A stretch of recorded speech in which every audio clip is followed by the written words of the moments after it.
नमस्कार प्यारे विद्यार्थियों।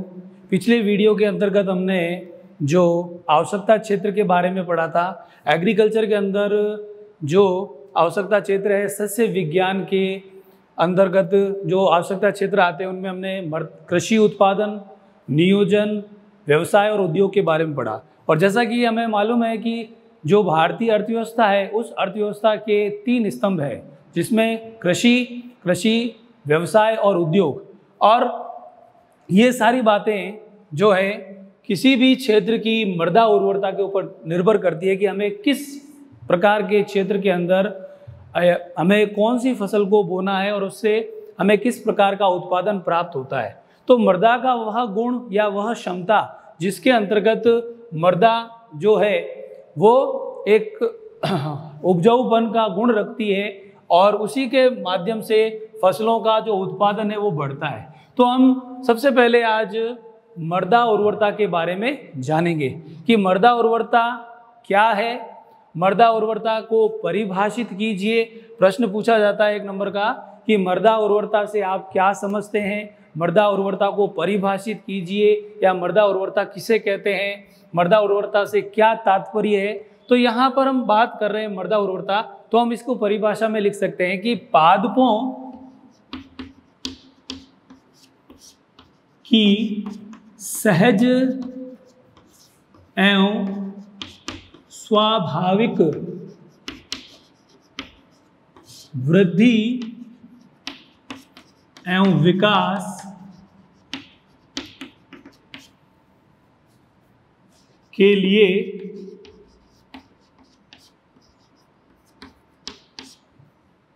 मृदा में उपस्थित पोषक तत्वों को उनके प्राप्य रूप, उचित मात्रा एवं उपयुक्त संतुलन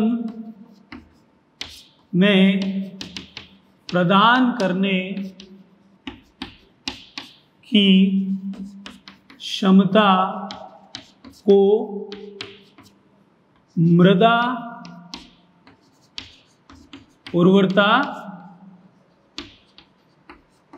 कहते हैं। तो यहाँ पर हम मृदा उर्वरता की एक परिभाषा के बारे में हमने पढ़ा है। जैसा कि इनको सरल शब्दों में हम बोल सकते हैं कि भी किसी भी भूमि के द्वारा जो पोषक तत्व प्रदान करने की जो क्षमता है उसे हम क्या कहते हैं, मृदा उर्वरता कहता है। तो हर मृदा की एक क्वालिटी होती है, अलग अलग क्षेत्र के अंदर अलग अलग जगह पर उनके मृदा उर्वरता प्रभावित होती है। जलवायु जो है वो उसको प्रभावित करता है। तो सबसे पहली बात ये आती है कि आखिर मृदा उर्वरता जो है वो मृदा में आती कहाँ से है ना, कि मृदा अपने आप ही फर्टाइल हो जाती है या मृदा का जो निर्माण जब होता है तो उस निर्माण के समय उसके अंदर पोषक तत्व मिल जाते हैं या उसमें पहले से मौजूद होते हैं। तो हम यहाँ पर मृदा उर्वरता को हम जब देखते हैं तो उसको प्रभावित करने वाले जो कारक हैं, तो पहले जो कारक जो है जिसे अपन प्राकृतिक कारक कहते हैं और दूसरा जो कारक है वो उसको कृत्रिम कारक कहते हैं। तो प्राकृतिक कारक जो है वो मृदा के निर्माण की प्रक्रिया के दौरान उसको प्रभावित करते हैं, यानी कि मृदा के निर्माण के समय जो कारक मृदा की उर्वरता को प्रभावित करते हैं वो कारक क्या कहलाते हैं, प्राकृतिक कारक कहलाते हैं।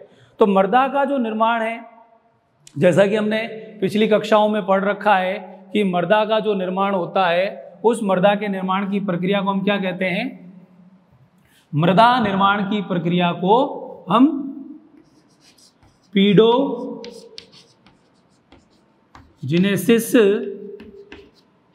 कहते हैं। पीडोजिनेसिस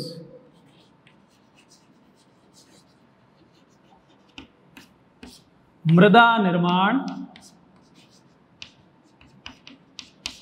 की प्रक्रिया क्या कहलाती है, पीडोजिनेसिस कहलाती है। तो जब मृदा निर्मित होती है तो उस मृदा के निर्मित होने से पूर्व वो किस रूप में होती है। तो यहाँ पर हम बात कर रहे हैं कि मृदा जो है, अगर हम मृदा के निर्माण की प्रक्रिया को हम जानना चाहते हैं तो हमें उस मृदा के निर्माण की प्रक्रिया को समझने के लिए हमें प्राकृतिक कारकों का अध्ययन करना पड़ेगा। क्योंकि मृदा जो निर्मित होती है वो अपने पैतृक पदार्थों से निर्मित होती है। जिस प्रकार से हम हमारे पैतृक यानी मात्रक और पैतृक गुणों को लेकर के हम पैदा होते हैं, उसी तरह से मृदा भी क्या होती है, पैदा होती है, बनती है, निर्मित होती है। तो किससे निर्मित हुई है? ये उन चट्टानों से निर्मित होती है जो कि अम्लीय,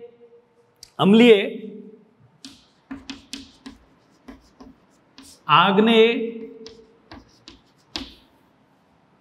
क्षारीय, अम्लीय, आग्नेय, बालू चट्टाने या बलुआ चट्टाने जिसे कहते हैं अपन, अवसादी और क्षारीय चट्टाने। तो इनके द्वारा ये जो चट्टाने हैं, इन चट्टानों के टूटने बिखरने से, इनके अपक्षय होने से ये पदार्थ जो है, पहले चट्टाने टूट करके छोटे छोटे पत्थरों में बदल जाती हैं और फिर जब ये पत्थर है वो वायु के द्वारा, पानी के द्वारा, ठीक है ना, उच्च ताप और दाब के कारण या जो दाब उसके ऊपर लगता है तो चट्टाने बिखर जाती है। कहीं कहीं पर हम देखते हैं कि जो हाई एल्टीट्यूड का जो एरिया है, जहाँ पर हम ऊंचे पर्वतीय क्षेत्रों में जाते हैं, तो वहाँ पर जो लाइकेंस हैं वो लाइकेंस भी क्या करते हैं, मृदा के निर्माण में अपनी अहम भूमिका निभाते हैं। लाइकेंस जो कि शैवाल और कवक के सहजीवन के द्वारा बने होते हैं और इनके द्वारा एक अम्ल स्त्रावित किया जाता है जिसे ऑक्जेलिक अम्ल कहते हैं। और ये जो लाइकेन है वो लाइकेन मृदा के निर्माण में अपनी अहम भूमिका निभाते हैं। जब तापमान बढ़ जाता है या दाब बढ़ जाता है तो चट्टानें टूट जाती, बिखर जाती हैं। फिर ये जब वर्षा होती है तो वर्षा के साथ में बह करके ये पत्थर कंकड़ जो है वो बह करके ऊंचे स्थानों से तराई वाले क्षेत्रों में चले आते हैं। तो धीरे धीरे इन पदार्थों का टूटना बिखरना चलता रहता है और ये पत्थर घिसते घिसते क्या हो जाते हैं, इनमें से छोटे छोटे बारीक कण निकलते चले जाते हैं। तो इस प्रकार से जो हम नवीन मृदा को हम देखते हैं और प्राचीन मृदा को देखते हैं तो उनके कणों का आकार जो है वो अलग अलग प्रकार का होता है। तो मृदा के निर्माण की जो प्रक्रिया है उसे हम पीडोजिनेसिस कहते हैं और यह मृदा जो निर्मित होती है वो चट्टानों के द्वारा निर्मित होती है, जिनमें अम्लीय आग्नेय चट्टाने हैं, बालू चट्टाने हैं और क्षारीय अवसादी चट्टाने हैं। तो ये चट्टाने पैतृक पदार्थों के रूप में पाई जाती हैं और इन्हीं पैतृक पदार्थों के द्वारा क्या होता है कि मृदा निर्मित होती है। तो मृदा के निर्माण के द्वारा जो प्राकृतिक कारक हैं वो मृदा उर्वरता को क्या करते हैं, प्रभावित करते हैं। तो मृदा उर्वरता में हम उन चीज़ों को देखेंगे यहाँ पर कि जो मृदा अभी हमें वर्तमान में जिस रूप में दिखाई दे रही है उस मृदा के अंदर कौन कौन से पदार्थ मौजूद हैं। तो मृदा के अंदर अगर उसका आयतनात्मक संगठन अगर अपन देखें तो मृदा के अंदर क्या होता है, 50% जो भाग है वो खनिज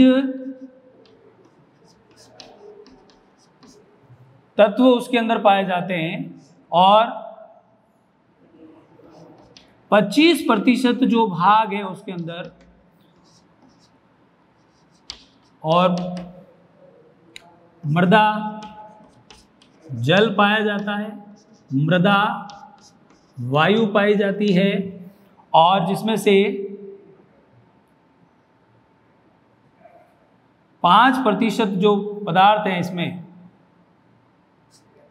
यानी कि 45% जो है इसमें खनिज पदार्थ होते हैं और 5% इसमें कार्बनिक जीवांश पदार्थ होते हैं। तो ये आयतनात्मक संगठन के माध्यम से हम बता सकते हैं कि भाई मृदा जो है वो केवल एक ही प्रकार के चीज से मिलकर बनी हुई नहीं होती, उसका एक संगठन है जिसके अंदर जीवांश पदार्थ की मात्रा अधिक होती है। तो मृदा के जो कण हैं उन कणों को अगर अपन देखें तो उसका जो आकार है वो 0.02 से लेकर के 2.0 mm से लेकर के सेंटीमीटर तक होता है। 0.002 से 2.0 सेंटीमीटर तक होता है। और इसके अंदर मृदा की परिच्छेदिका जो है वो विभिन्न प्रकार के अलग अलग संस्तरों के अंदर पाई जाती है, जैसे बालू, बारीक बालू, ठीक है ना, क्ले, स्लिट।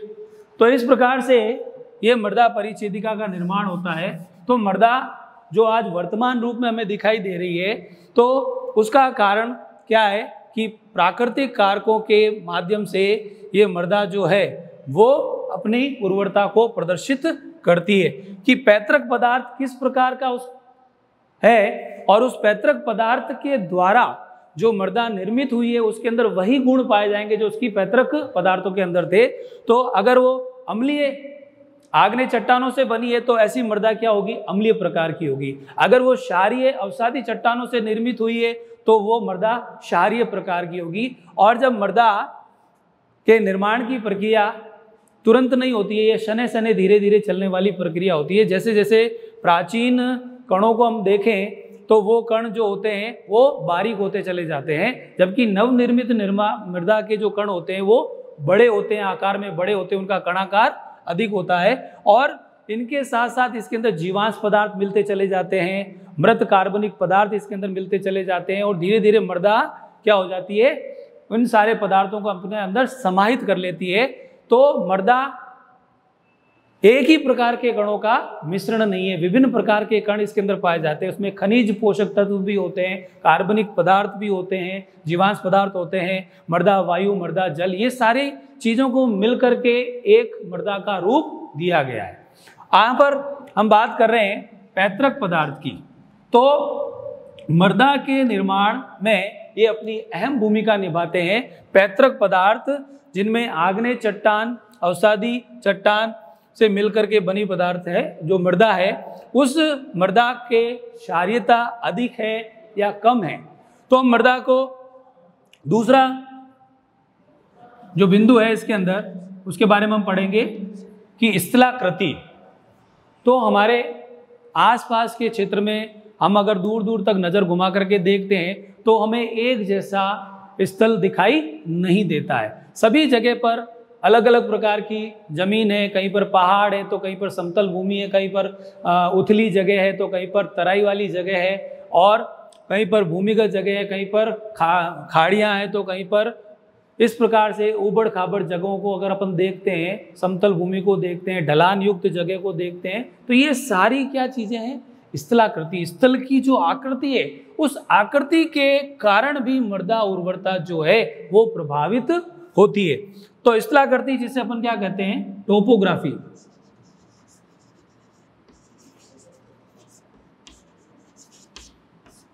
और पैतृक पदार्थ जिसे अपन पेरेंट मटेरियल कहते हैं। तो यहाँ पर हम टोपोग्राफी की बात करें तो टोपोग्राफी जहाँ पर पहाड़ी क्षेत्र और ढलान युक्त क्षेत्र हैं तो उस जगह पर क्या होता है कि मृदा उर्वरता प्रभावित होती है। उस जगह की मृदा में पोषक तत्वों जो है वो पानी के साथ बह करके निचले स्थानों तक पहुंच जाते हैं, तराई वाले स्थानों तक पहुंच जाते हैं और उसके बाद में समतल भाग में समान रूप से वितरित हो जाते हैं। तो समतल भाग की तुलना में देखा जाए तो पर्वतीय क्षेत्रों में या ढलान युक्त क्षेत्रों के अंदर जो उर्वरता है वो कम पाई जाती है, और समतल भूमि जहाँ है वहाँ पर उर्वरता अधिक पाई जाती है। तीसरी बात अपन बात करते हैं यहाँ पे मृदा आयु की, कि जो मृदा उर्वरता है वो मृदा आयु के वजह से भी क्या होती है, प्रभावित होती है। मृदा आयु यानी कि मृदा की आयु कितनी, यानी कि नवनिर्मित मृदा है या पुरानी मृदा है या जलोढ़ मृदा है, या मृदा के जो अलग अलग प्रकार हैं उनको देखें तो मृदा के अंदर उपस्थित जो कण हैं मृदा के, उन कणों के मिश्रित हो जाने पर एक मृदा का निर्माण होता है। विभिन्न प्रकार के जो कण हैं वो एक साथ मिश्रित हो जाते हैं, तो उनमें जो बारीक कणों वाली मृदा है वो अधिक उपजाऊ होती है बड़े कणों वाली मृदा की तुलना में। जैसे बालू मृदा की अगर अपन बात करें तो बालू मृदा के बीच में जो रंध्रावकाश है वो क्या होते हैं, इसके अंदर अधिक पाए जाते हैं, जबकि बारीक मृदा के अंदर रंध्रावकाश कम पाए जाते हैं। इनमें जल को धारण करने की जो क्षमता है वो भी अधिक पाई जाती है, जबकि बालू कणों वाली मृदा के अंदर जल को धारण करने की क्षमता, वाटर होल्डिंग कैपेसिटी जो है वो कम पाई जाती है। तो मृदा आयु के ऊपर निर्भर करता है कि वो कणों का आकार कितना छोटा होता चला जाता है, क्योंकि धीरे धीरे मृदा जो है वो अपनी उम्र या अपनी आयु के साथ साथ क्या होती जाती है, कण उसके साइज में घटता चला जाता है। और इस प्रकार से जो पुरानी मृदा है वो नवनिर्मित मृदा की तुलना में अगर अपन देखें तो उसमें उपजाऊपन क्या होता है, कम पाया जाता है। और जलवायु, इसके बाद में हम बात करते हैं जलवायु की। तो मृदा उर्वरता को प्रभावित करने वाले कारकों में जो प्राकृतिक कारक हैं, जो कि नेचुरल जो फैक्टर है वो जलवायु है, और इस जलवायु के कारण भी क्या होता है, मृदा की उर्वरता प्रभावित होती है। हम हमारे भारत देश की बात करें तो भारत में विभिन्न स्थानों पर एक ही प्रकार की मृदा नहीं पाई जाती है, भिन्न भिन्न स्थानों पर भिन्न भिन्न प्रकार की मृदाएं पाई जाती हैं। और इन मृदाओं को हम देखें तो कहीं पर काली मिट्टी है, कहीं पर लाल मिट्टी है, कहीं पर भूरी मिट्टी है, ठीक है ना, कहीं पर लाल भूरी मिट्टी है। तो ऐसी मृदाएं जिनका हम रंग देख करके या उसके अंदर उपस्थित पोषक तत्वों की मात्राओं को देख करके अगर अपन देखें तो हर जगह पर अलग अलग वर्षा की मात्रा भी है, क्योंकि कहीं पर औसत वर्षा जो है अधिक होती है तो कहीं पर औसत वर्षा कम होती है, कहीं पर वर्षा वर्ष भर होती रहती है तो कहीं पर बिल्कुल ही नहीं होती है।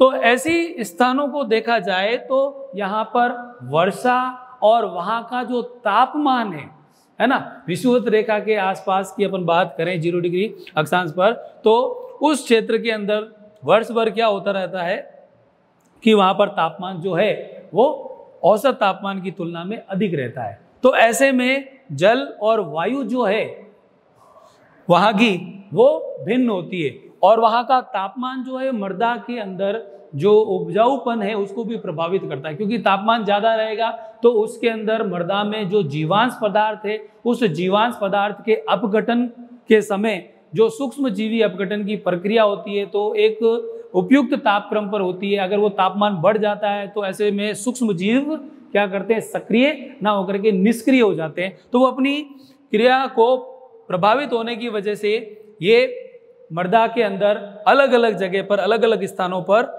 अलग अलग प्रकार की मृदा पाई जाती है, जो कि मृदा की उर्वरता को प्रभावित करती है। हम पश्चिमी राजस्थान के क्षेत्र की जब बात करते हैं तो यहाँ पर जो मृदा है उस मृदा के ऊपर भी किसका प्रभाव पड़ता है, वर्षा का और तापमान का। तो जहाँ पर वर्षा औसत से अधिक होती है या औसत से कम होती है या अपर्याप्त मात्रा में वर्षा होती है तो वहाँ पर मृदा के अंदर पोषक तत्वों की मात्रा मौजूद है, लेकिन जब वहाँ पर जल का अभाव होगा तो वहाँ पर हम मृदा की उर्वरता की बात करें तो वो भी प्रभावित होगी। फिर इसके बाद में बात आती है अपने मृदा प्रोफाइल की गहराई। प्रोफाइल मतलब जिसे हम परिच्छेदिका कहते हैं। क्या कहते हैं इसको,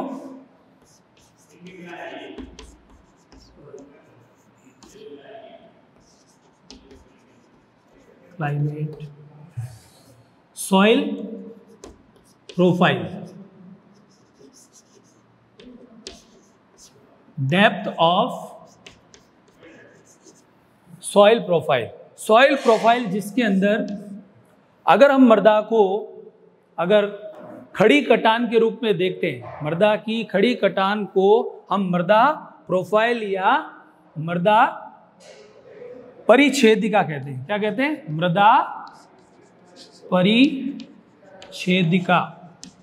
अब इस मृदा परिच्छेदिका में हम देखते हैं, जैसे हम कभी मकान निर्मित करते हैं तो मकान की नींव को खोदते हैं, तो आप उसमें देखोगे जब नींव खोदी जाती है तो मृदा की जो खड़ी काट है उस खड़ी काट में अलग अलग लेयर्स दिखाई देती है, अलग अलग संस्तर दिखाई देते हैं, और इन संस्तरों को ओ ए, ओ ई और ओ आई 4 अलग अलग संस्तरों के अंदर इसको बांटा गया। तो इनमें कणों का जो आकार है वो भी अलग अलग प्रकार का होता है, 0.002 से लेकर के 2.0 सेंटीमीटर तक, mm से लेकर के ये कणाकार होता है। और इस मृदा परिच्छेदिका के अंदर ओ ए, ओ ई, ओ आई, इनमें जो इनके कणों का आकार देखें तो यहाँ पर बालू, बारीक बालू, सिल्ट और क्ले, तो ये अलग अलग प्रकार की मृदाओं के कण जो हैं वो सम्मिश्रित होकर के एक विषमांगी मिश्रण बनाते हैं, और भिन्न भिन्न प्रकार के कणों के साथ साथ इसमें कार्बनिक पदार्थ, जीवांश पदार्थ होते हैं, मृदा वायु, मृदा जल, ये एक संगठनात्मक रूप में हमें दिखाई देते हैं। और जब इसके अंदर, इसी मृदा के अंदर पोषक तत्वों की जो प्रचुर मात्रा है होती है तो ऐसी मृदा उर्वर होती है, यानी कि सॉइल फर्टिलिटी के हिसाब से देखा जाए, मृदा की उर्वरता के हिसाब से देखा जाए तो वो कृषि योग्य होती है। तो यहाँ पर हम बात कर रहे हैं मृदा प्रोफाइल की गहराई। तो भिन्न भिन्न स्थानों पर जो मृदा की जो परिच्छेदिका है वो अलग अलग प्रकार की होती है, यानी कि हम पहाड़ी क्षेत्रों को देखें या तराई वाले क्षेत्रों को देखें, समतल भूमि को देखें, तो सभी जगह पर मृदा प्रोफाइल की जो गहराई है वो अलग अलग पाई जाती है। जहाँ पर बारीक बालू है, जहाँ पर जो चिकनी मिट्टी है कहीं पर, तो इन मिट्टियों के कणों को अगर अपन देखें तो कणाकार के आधार पर अपन देखें तो इनमें जल को धारण करने की क्षमता और पोषक तत्वों को धारण करने की क्षमता जो है वो अधिक पाई जाती है। और मृदा की भौतिक दशा, भौतिक दशा मतलब भौतिक रूप से मृदा किस प्रकार की है, क्योंकि कहीं पर मृदा शुष्क है तो कहीं पर कैसी है, आर्द्र है, और इन मृदाओं के अंदर जो कण होते हैं वो वायु के प्रचंड वेग के कारण, अगर शुष्क मृदा है तो वहां पर उसका कटाव हो सकता है, और जहां पर आर्द्र मृदा है और जहां बारीक कण है तो ये कण जो है वो मृदा में क्या रहते हैं, आपस में चिपके रहते हैं।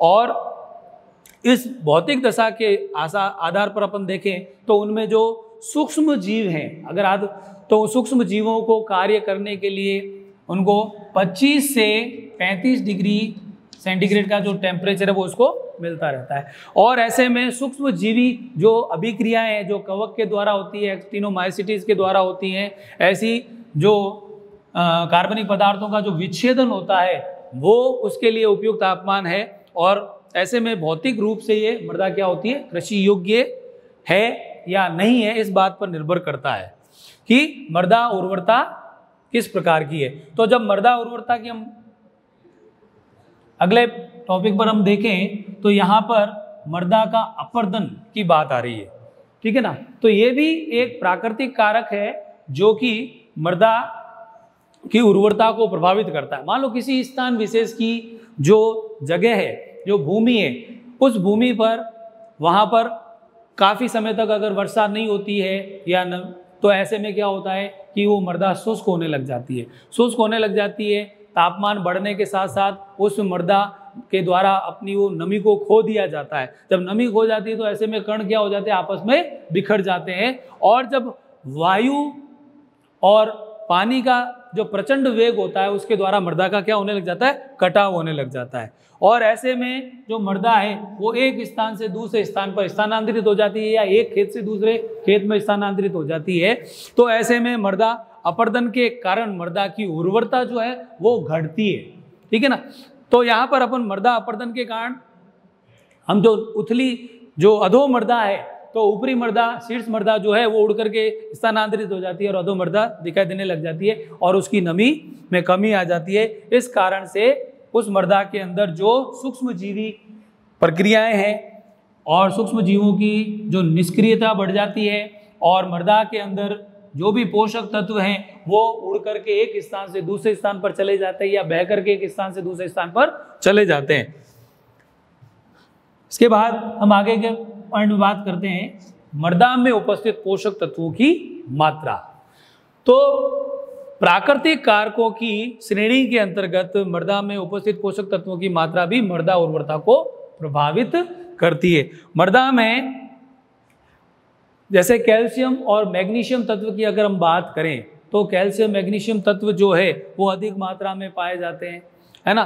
तो या उसकी मात्रा कम होती है तो आयरन, कॉपर, इनकी मात्रा कम हो जाती है। तो तुलना में देखा जाए अम्लीय मृदा जो होती है उन अम्लीय मृदाओं के अंदर कैल्शियम और मैग्नीशियम की मात्रा कम पाई जाती है और क्षारीय मृदाओं के अंदर कैल्शियम और मैग्नीशियम की मात्रा अधिक पाई जाती है।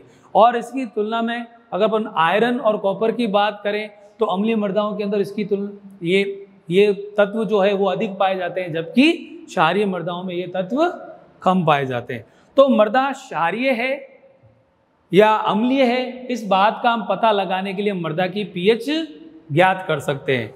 और अगर क्षारीयता अधिक है तो क्षारीयता को कम करने के लिए हम जिप्सम का इस्तेमाल कर सकते हैं और अम्लीयता को कम करने के लिए हम चूने का प्रयोग करते हैं। तो मृदा में उपस्थित पोषक तत्व की अधिकता, किसी तत्व की अधिकता के कारण वो मृदा उपजाऊ होगी और उपजाऊ मृदा के अंदर सभी प्रकार के पोषक तत्व जो है वो उचित और पर्याप्त मात्रा में पाए जाते हैं, ताकि वो पोषक तत्व जो है वो पादपों को आसानी से सुलभ तरीके से मिल सके, ताकि पौधे जो है अपनी सहज एवं स्वाभाविक वृद्धि और विकास कर सकें। तो यहाँ पर हम बात कर रहे हैं, इसके बाद में कृत्रिम कारकों की बात कर रहे हैं। तो कृत्रिम कारक भी मृदा उर्वरता को क्या करते हैं, प्रभावित करते हैं, जिसके अंतर्गत हम पहला पॉइंट लेते हैं इसमें जलाक्रांति, वाटर लॉगिंग से